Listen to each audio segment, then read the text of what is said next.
Nakon pozdravne reči predsjednika Kruševačkog društva pčelara, dr. Bogoljub Konstantinović, Leva Plužnikova, izložbu je otvorio pomoćnik gradonačelnice za poljoprivredu Marko Milojević. Pčelarstvo u našem kraju ima i veliku tradiciju i veliku perspektivu, ali pruža i velike mogućnosti. Samo po sebi 31. ova manifestacija, to je 31. naše druženje, govori o kvalitetu i vašeg grada, ali i vaših proizvoda koje imate da ponudite. Ja bih voleo lično danas da uz med, jednu prijatnu atmosferu i druženje sumiramo neke godišnje rezultate od prošle izložbe i da sve ono što je dobro, da kažem, još snažnije podržimo, a ono što je eventualno bilo loše ispravimo i popravimo do sledeće izložbe.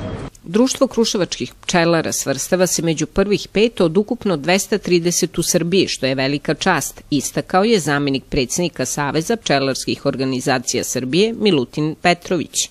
Ono što je dobro to je da Kruševac ne prekida, nego samo povećava broj posetilaca i broj tezgi izlagača i to je jako dobro za ovaj kraj.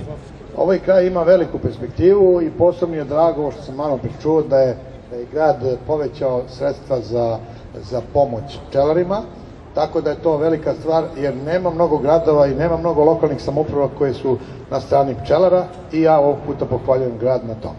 Društvo pčelara dr. Bogoljub Konstantinović u Kruševcu ukratko je predstavio predsjednik Lev Plužnikov. Tradicija u Kruševačkom kraju je veoma dugačka, čak se 120 godina postojimo kao pčelarsko društvo. U poslednje vreme smo bili i treći u Srbiji, a trenutno smo 5. kako to rekoše na današnjem skupu, po broju članova.